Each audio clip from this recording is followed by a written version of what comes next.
Hey guys, I'm Rachel Holt. Welcome into this episode of The Dish. We're 3 weeks into the MLB season, and at this point, it's pretty much anyone's ball game. Take the AL Central, for instance, where 4 teams currently sit at 7-7. In a pretty evenly spread out field, we're going to take a look at who's standing out, top pickups in fantasy baseball, and how the Red Sox stack up in the AL East.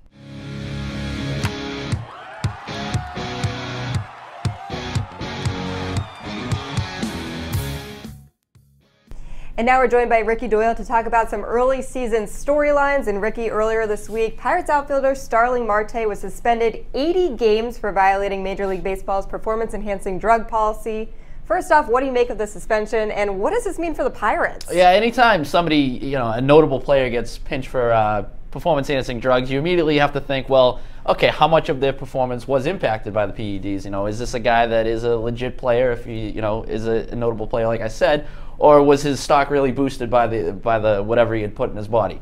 I tend to think Starling Marte is still going to be a good player when he gets back, but for the next 80 games, you're without this guy who you could argue is the Pirates' best all-around player, especially with Andrew McCutchen having an off season last year. And this is also coming off an off season in which they moved McCutchen to right field and Marte to center field. So this kind of negates all of the work that you put in spring training. You're also not going to have Marte in the playoffs if you get there, which it seems like a pretty difficult proposition at this point, considering you're losing your best all-around player in a division with the Chicago Cubs and the St. Louis Cardinals.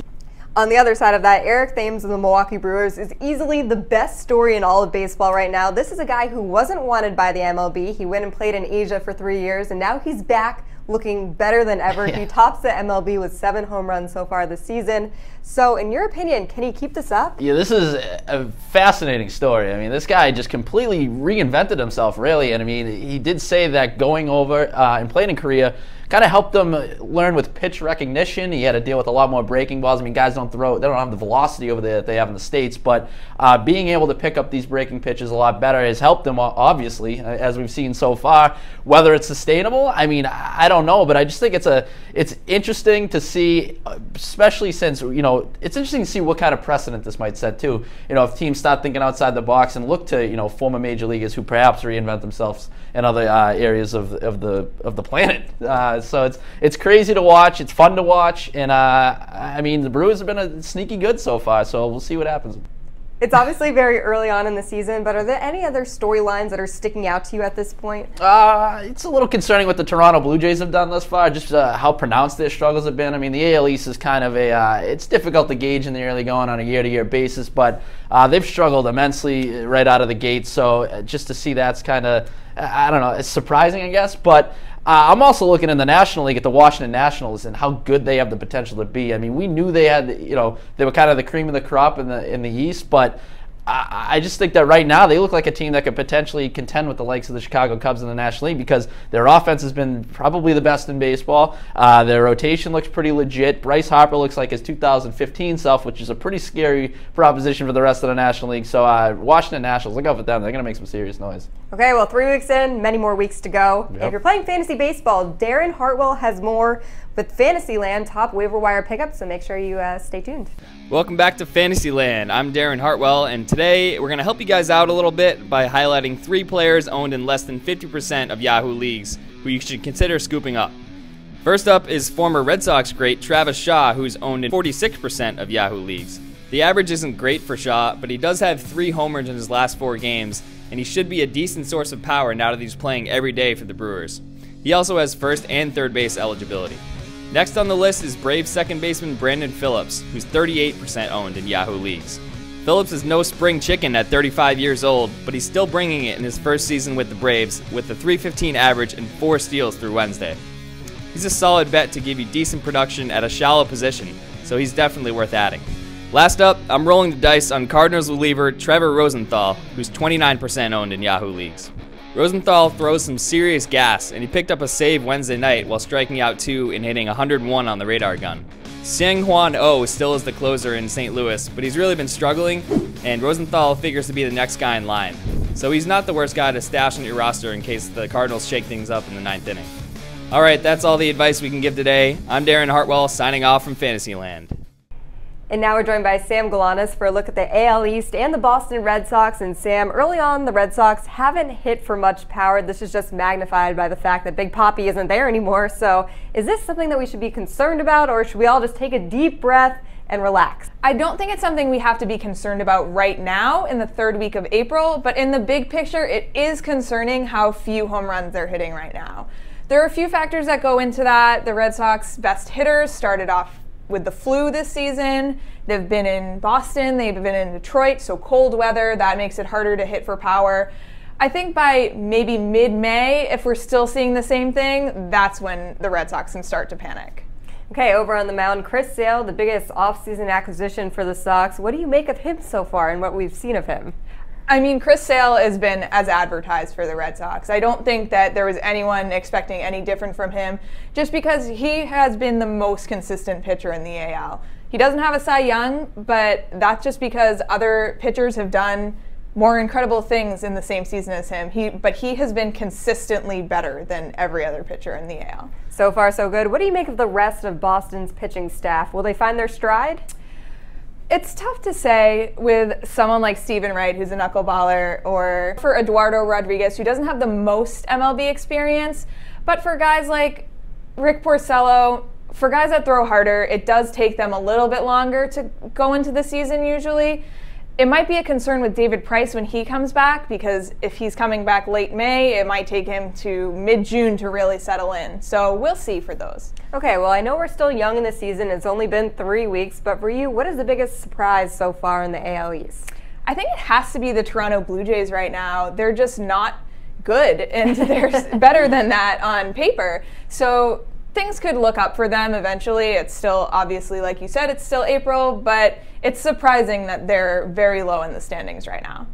All right, Mike, Major League Baseball season, it's long, not telling you anything you don't already know. So it's tough to draw too much from the first 2-3 weeks of the year. But listen, we're in the business of being ahead of the curve, so let's throw some crap out there, you know? That's what we do best. So let's look at a few teams that have kind of been surprising early on. I want to start with the New York Yankees, who they have the 8-game winning streak. You look at them, you think they're for real. Are they phony or are they legit? I think they're legit. I think they're for real. I think you look at this team, the pitching was going to be the big question mark, especially the starting pitching. Luis Severino looks like he's taking the next step in his career. Michael Pineda is back to being the guy we all thought he would be when he was a top prospect with the Mariners. And CC Sabathia and Masahiro Tanaka both pitching well, giving them a lot of good innings. That bullpen is loaded, and they have so much power. I think they're never going to be out of a game because they're going to be able to score a ton of runs in the drop of a hat, especially playing at Yankee Stadium with the short porch and right. So I think they're legit. Yeah, I agree. I think they're legit. I think this offense is probably going to get a little better. I mean, there's some guys that might regress a little bit. Chase Headley. I think Aaron Judge will probably go through some struggles at some point, but you really haven't got much from Greg Bird. I mean, you're going to have Gary Sanchez potentially making big contributions, so I agree with you. I think they're legit. Let's stay in the East, but let's go to the National League. Miami Marlins, they're off to a pretty decent start. Some talent there. Phony or legit? I think this team is a phony. Big old phony. Yeah, again, it comes down to pitching for me. You look at this team, they have 8 pitchers on their either in their starting rotation or in their bullpen who are 30 years or older. That's not sustainable, even if you have early season success, that kind of thing, it breaks down over the course of the time. And I think you're just asking, there's too much heavy lifting for that offense, whether it's, we've seen Stanton have the inability to stay healthy. Yelich is a guy who plays so hard that I feel like at some point he probably gets hurt for an extended period of time. The bullpen's very good, but I don't think that's enough to carry this team. Yeah, I agree with you. I think they're phony, and it kind of pains me too, because there is some talent on that team, particularly in the outfield. You look across, you got Stanton, Marcell Ozuna, Yelich, as you mentioned. So there's some good talent there, but like you said, just don't have the pitching to hold up. And it really goes back to the death of Jose Fernandez. It sucks to bring that into a baseball equation, but when you lose your best pitcher, that's tough to get over. I'd like to look at a few teams here. We'll transition from the legit or phony thing and look at the NL Central, because there's a couple teams there that have been a little better than advertised in the Cincinnati Reds and Milwaukee Brewers. So you look at those two teams, which one do you think has a better chance to make some noise potentially throughout this year? This is tough because I think both of these teams will stink in the long run. I agree with you. I just think it's a good division. The Cubs are, the Cubs. I think the Cardinals are going to play better. I think even the Pirates without Marte are going to find their way eventually. So I'm going to go with, I think the Brewers are the better pick for the long term. I'm not crazy about it, but I just think you look at a guy like Thames, I think that's going to continue. What a story that's been. And Ryan Braun kind of found a fountain of youth, and a guy like Travis Shaw has been good for them. Also, decent starting pitching with Guerra, who's hurt. When you get him back, Davies as well. I like Davies a lot, so I think there's enough arms there to give them the edge over the Reds. Yeah, I'll go with the Reds, maybe just to play devil's advocate, because I agree with you. I think both teams are ultimately going to stink, but it kind of boils down to the offense. Haven't got a lot of Joey Votto yet. Probably will.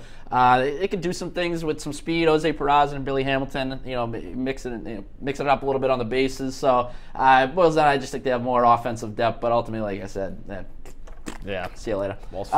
Anyways, so we'll transition, stay in the National League, but to the West. Arizona Diamondbacks, Colorado Rockies, really turning that division upside down a little bit from what we expected in the early going. Which team you like out of those two? I like both of these teams. I mean, it's kind of the opposite of the NL Central thing, where I think both teams are going to be at least in it through the middle of the summer thereabouts.